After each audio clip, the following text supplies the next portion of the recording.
बिस्मिल्लाहिर्रहमानिर्रहीम। अस्सलाम वालेकुम व्यूवर्स, कैसे हैं आप सब? उम्मीद है सब खैरियत से होंगे। आज हम हिस्ट्री के 12वां लेक्चर में पहुंच चुके हैं और मुग़ल बादशाह अकबर को हम अच्छे से देखेंगे, उसको डिटेल में पढ़ेंगे और देखेंगे कि पीपीएससी के हवाले से कौन कौन सी जो चीज़ें हैं वो इम्पॉर्टेंट है और जो पीपीएससी एमसीक्यूज़ पास्ट पेपर में उठा चुका है या पॉसिबिलिटी है कि अगले पेपर्स में आ सकते हैं, हम उन सब को डिस्कस करेंगे। ठीक है, तो शुरुआत करते हैं मुग़ल बादशाह अकबर की। इसका टोटल जो टाइम पीरियड है, देखें जो पैदाइश और डेथ तक का जो टोटल है टाइम, वो है 1542 से 1605 तक। और फिर जो इसकी हुक्मरानी की मुद्दत है, यानी इसका दौरे हुकूमत जो है वो 1556 से 1605 में है। आपको पता है ना, 1555 में हुमायूं आ जाता है। इसका जो नसीरुद्दीन हुमायूं जो था, वो इसके वालिद का नाम था अकबर के, तो वो हुकूमत में आता है। 1555 में उसकी, फिर 1556 में उसकी डेथ होती है, तो फिर ये हुकूमत में आता है ना। मैंने आपको पिछले वाले में ये सारा करवा दिया है। तो अब अगर देखते हैं हम आगे अकबर को देखते हैं कि ये जी इसका पूरा नाम क्या था, अबू अल फतेह, सॉरी ये वाली लाइन रेज करती हूँ मैं। ये जो अकबर का पूरा नाम था अबू अल फतेह जलालुद्दीन मोहम्मद अकबर था। वालिद का नाम था नसीरुद्दीन हुमायूं। ये मैं आपको डिटेल में करवा चुकी हूँ पहले। इससे पहले की वीडियो में मैंने शेरशाह सूरी करवाया और उससे पिछली वीडियो में मैंने नसीरुद्दीन हुमायूं डिटेल में आपको करवा दिया है। अच्छा, अकबर की वालदा जो थी वो हमीदा बानो बेगम थी। इसकी पैदाइश होती है 15 अक्टूबर 1542 में उमरकोट में, जो कि सिंध का इलाका है ये। ठीक है, तो ये भी आपने याद रखना है। पीपीएससी अगर पूछता है कि अकबर की पैदाइश कहाँ पर होती है, तो उमरकोट में होती है।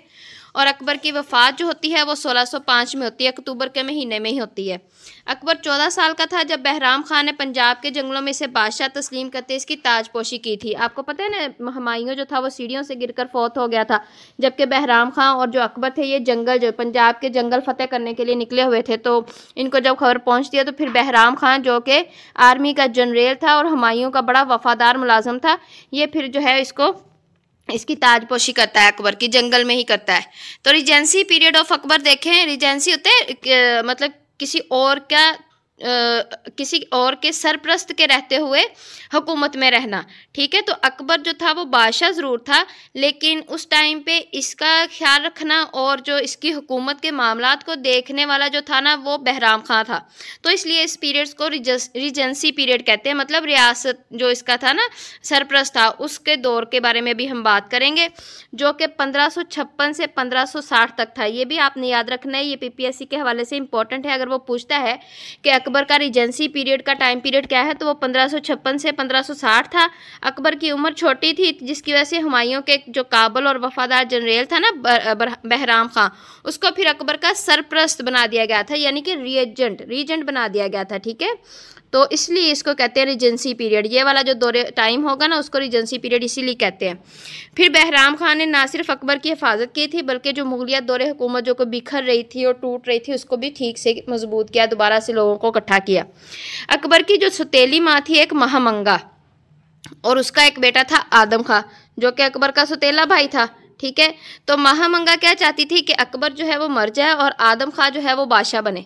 लेकिन मसला ये था कि बहराम खां उसके रास्ते की रुकावट था। बहराम खां अकबर की भी हिफाजत कर रहा था, हुकूमत भी सही तरह से चला रहा था, उसके बादशाह के बनने के मतलब टाइम पे ना कोई उसके खिलाफ भी नहीं किसी को खड़ा होने दे रहा था। बहराम खां बहुत वफादार था और बहुत अच्छा जनरल था।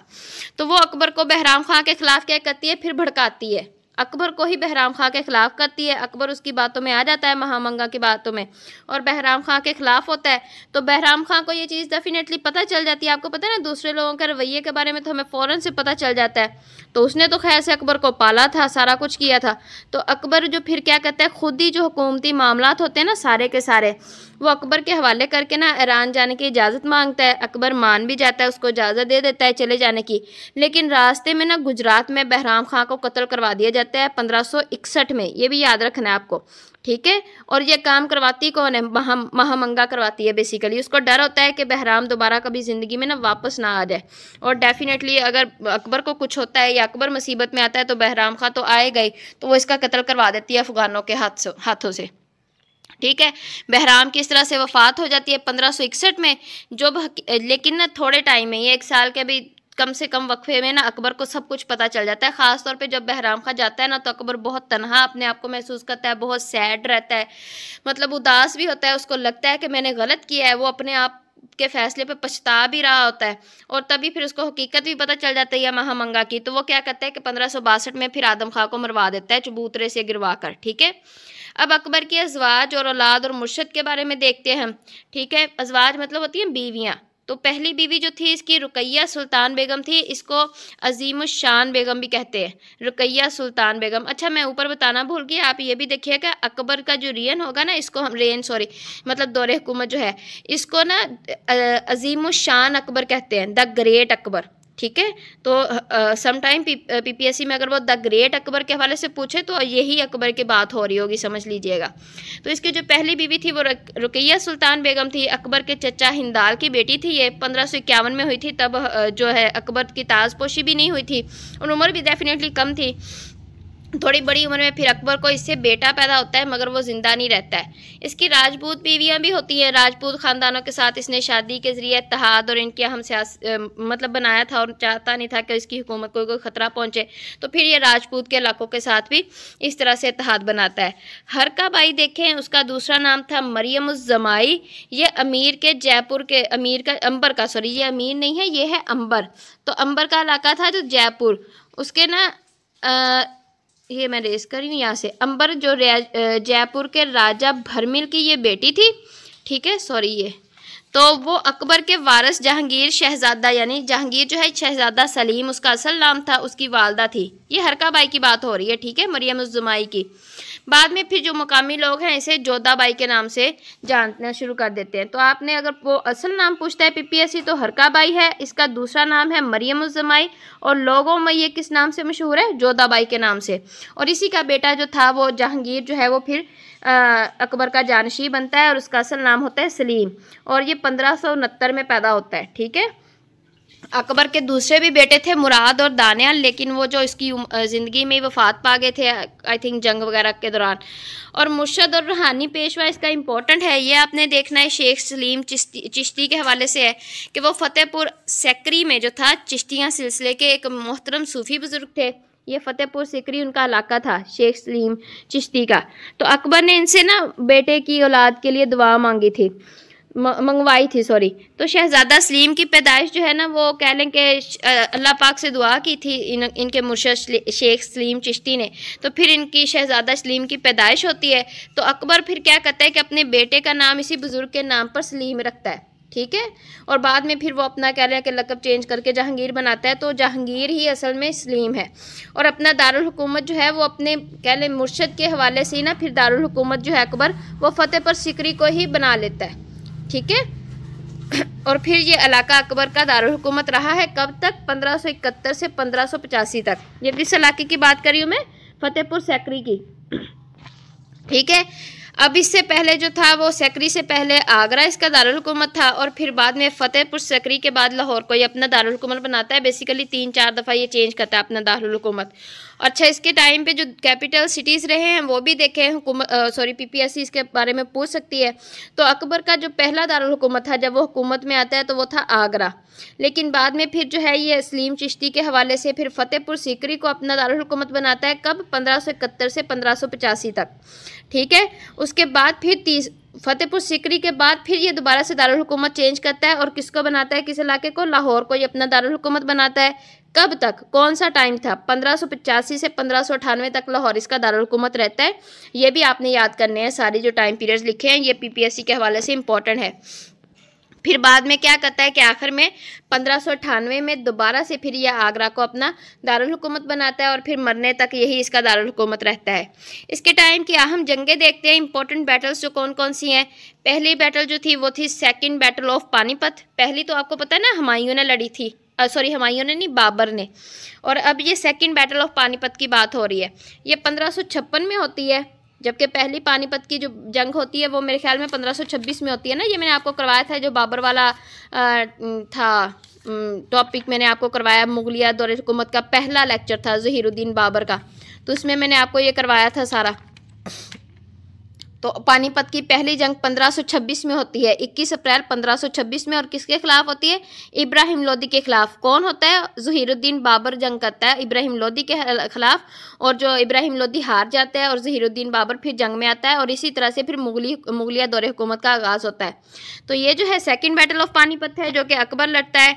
ये हेमू बकाल यानी विक्रम दत्ता या दत्ता, मतलब जो भी उसका नाम है, दत्तिया जैसा भी है, मुझे लगता है विक्रम दित्ता उसका नाम था, सॉरी ये मैंने लिखने में गलती की है, विक्रमदित्ता उसका नाम था। यानी ये किसके खिलाफ होती है? हेमू बकाल यानी विक्रमदित्ता और के खिलाफ करता है कौन? बहराम और अकबर। बेसिकली बहराम ही जंग लड़ा होता है, अकबर तो उस टाइम पे छोटा होता है 1556 में। तो हेमू बकाल जंग हार जाता है और बहराम जंग जीत जाता है। नेक्स्ट देखें कॉन्क्वेस्ट ऑफ मालवा। मालवा की फतेह जो है वो 61 से 1562 में होती है। ये जंग किसके खिलाफ होती है? बाज बहादुर और आदम खां के दरमियान में होती है। जो अकबर का सौतेला भाई होता है, उस टाइम पे आर्मी का थोड़ा सा कंट्रोल इसको दिया गया होता है ना, तो ये आगे होकर जंग कर रहा होता है, फौज का जनरल होता है ये। तो बाज बहादुर जो है हार जाता है और आदम खां जीत जाता है। इस तरह से ये मालवा को भी हासिल कर लेते हैं। इसके अलावा देखें बैटल ऑफ हल्दी घाट, ये बड़ी इंपॉर्टेंट है, पीपीएससी इसके बारे में पूछ चुका है, एमसीक्यू आ चुका है ये पेपर में कि ये कब हुई थी? 1576 में ये हुई है, ठीक है। और किसके खिलाफ हुई है? राणा प्रताप सिंह में। और ये बड़ी मशहूर है अपने एक राणा प्रताप के घोड़े की वजह से, कि राणा प्रताप जो था इस जंग में मरता नहीं है, भाग जाता है। इसका घोड़ा जो था ना वो मारा जाता है, उसका नाम था चिताक। राणा प्रताप के घोड़े का नाम होता है चिताक। तो वो इसको बचा लेता है। समझ लें जब तीर वगैरह लग रहे होते हैं तो घोड़ा सामने आ जाता है, तो राणा प्रताप वो बच जाता है और घोड़ा मारा जाता है। इसके ऑपोजिट था अकबर का जनरल था मान सिंह, और साथ में था आसफ खां। ये दोनों मिलकर जो है राणा प्रताप के साथ जंग करते हैं। राणा प्रताप जो था वो हार गया और भाग गया, और ये जो अकबर का जनरल था मान सिंह और आसफ, ये जीत जाते हैं। नेक्स्ट देखें कॉन्क्वेस्ट ऑफ गुजरात यानी गुजरात की फतेह। ये 1572 से 1573 के दरमियान होती है। गुजराती वडेरों के खिलाफ होती है और इसमें अकबर खुद शामिल होता है। अकबर ये जंग खुद करता है, तो अकबर जीत जाता है और ये हार जाते हैं, ठीक है। गुजरात फिर ये फतेह हो जाता है इनसे। इसके बाद देखें एनेक्सेशन ऑफ बंगाल। बंगाल की तोसी जो होती है तो 1575 से 1576 के दौरान होती है। दाऊद खां खारानी होता है इसके अपोजिट, और अकबर का जनरल होता है मोनम खां।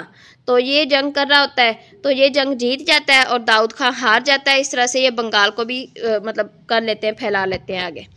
नेक्स्ट देखें अकबर का दीन इलाही। ऊपर जो है ना मैंने आपको सारी इंपॉर्टेंट जंगें करवा दी हैं। इसके अलावा चंद एक दो और जंगें भी हैं, जैसे सिंध को कैप्चर करना, एनेक्सेशन ऑफ कश्मीर, ये सारी जो है ना दुक्कन की थोड़ी बहुत जंगें, ये इंपॉर्टेंट नहीं है, ना ही पीपीएससी ने अब तक उनसे कुछ पूछा है। अगर आप करना चाहें तो आप कर सकते हैं, गूगल पे पड़ा होगा उसका डाटा आप ले सकते हैं, लेकिन वो इम्पोर्टेंट नहीं था तो वो इसलिए मैंने शामिल नहीं किया। जो इंपॉर्टेंट जंगें थी जो पीपीएससी अब तक उठा चुका है एमसीक्यू जहाँ से, वो मैंने आपको करवा दी है। नेक्स्ट देखिए अकबर का दीन इलाही, ये इसने 1582 में दिया था, ठीक है। ये भी आप पीपीएससी के हवाले से इंपॉर्टेंट है, इसको आपने देखना है। इसके साथ साथ इसको ना सजदा ताज़ीमी का इसने आगाज़ किया था कि आप जो है वो बादशाह को सजदा वगैरह करें, तो इस दीन इलाही बेसिकली क्या था कि सारे मज़ाहब से ना उसने अच्छी अच्छी बातें इकट्ठे की और फिर एक नया मज़हब तश्कील दे दिया था, ताकि सब लोग जो हिंदू है और मुसलमान है ना वो सारे इकट्ठे हो जाए। मतलब गलत था उसने ये काम किया, लेकिन खैर। तो अकबर ने फिर अपने आप को ना मुजद्दद भी कहलवाया था। आपको पता है मुजद्दद का मतलब होता है कि हर 1000 साल बाद एक शख्स आता है, कहा जाता है, मतलब लोग मानते हैं कि 1000 साल बाद एक शख्स उठता है और फिर लोगों को वो सीधे रास्ते पर लेके आता है। तो इसने अपने आप को मुजद्दद कहलवाया था। आपको पता है ना वैसे तारीख का जो पहला मुजद्दद है या सानी जिसे कहा जाता है वो कौन है? उमर बिन अब्दुल अजीज़। ये मैंने आपको करवाया है पीछे, हिस्ट्री का आई थिंक चौथा या पांचवा कोई लेक्चर होगा, उसमें मैंने आपको करवाए थे उमर बिन अब्दुल अजीज़, वलीद अब्दुल मलक, ये सारे मैंने आपको पहले करवा दिए हैं। तो वो उमर बिन अब्दुल अजीज़ जो है उनको हम मुजद्दद अलिफ मानते हैं, पहले वाला, ठीक है। लेकिन ये जो अकबर था ये दीन इलाही के बाद अपने आप को मुजद्दद कहलवाता है। जब ये दीन इलाही देता है तो हिंदुस्तान में दो नज़रिए वजूद में आते हैं। एक होता है वहीदतुल वजूद जो कि इब्ने अरबी ने दिया था, इसका मतलब था कि हम सब अल्लाह के जिस्म का हिस्सा है। जबकि दूसरा था वहीदतुल शुहूद जो कि शेख अहमद सरहिंदी ने दिया था।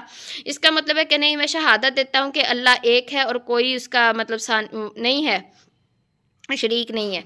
तो शेख अहमद सरहिंदी की इसने ना इस एक वजह की वजह से कि इसने दीन इलाही कबूल नहीं किया था, तो ये जेल में इसको डाल दिया जाता है। इसने डट कर मुखालफत की थी दीन इलाही की, और ना ही सजदा तज़ीमी किया था, और दीन में आई खराफात को ना इसने ख़त्म करने की कोशिश की थी। तो जहांगीर जो है यानी अकबर का जो बेटा था शहज़ादा सलीम, उसने इसको जेल में डाला था। नेक्स्ट देखें अकबर के 9 रतन, मतलब 9 ज्यूल्स। रतन का मतलब होता है ज्वेलरी, ठीक है। तो अकबर के 9 रतन देखते हैं, यानी 9 अजीम वज़रा जो इसकी कह लें कि हुकूमत की ना रीढ़ की हड्डी की हैसियत तरह से, अगर एक भी थोड़ा साइड वाइड होता 9 में से तो इसकी हुकूमत को ख़तरा हो जाता था। तो पहला देखें अबू अल फजल, ये चीफ एडवाइज़र भी था और समझ लें कि पीएम था। इसे 1602 में जहांगीर कत्ल करवाता है अबू अल फजल को। तो ये भी आपने याद रखना है कि अबू अल फजल का कत्ल कौन करवाता है, जहांगीर करवाता है 1602 में। और क्यों करवाता है, क्योंकि जो शहज़ादा सलीम होता है यानी जहांगीर, उसको अनारकली से प्यार हो जाता है, वो जो नाचने वाली होती है। तो फिर अकबर के कहने पर अबू अल फजल ना अनारकली का कत्ल करवा देता है।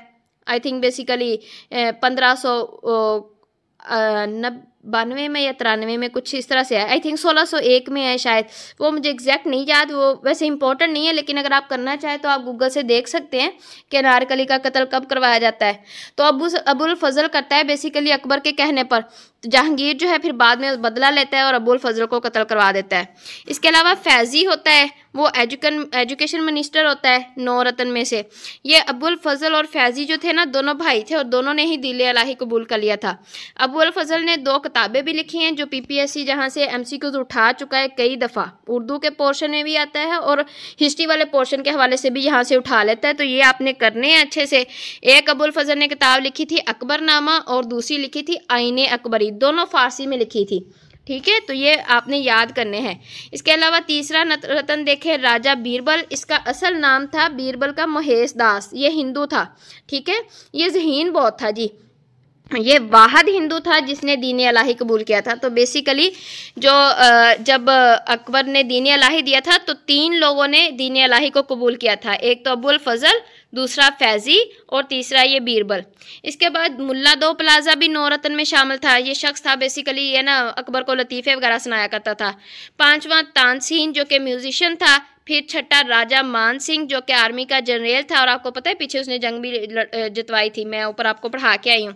दूसरा अब्दुल रहीम खाना, ये डिफेंस मिनिस्टर था। और फ़खरुद्दीन, और जो 9वां है मिर्ज़ा अजीज़ कोका, इसको खाने आज़म भी कहते हैं। ये ना बेसिकली अकबर का मुँह बोला भाई था, ठीक है। अब देखते हैं अकबर किसी के साथ भी ना दीन इलाही को कबूल करने के लिए ज़बरदस्त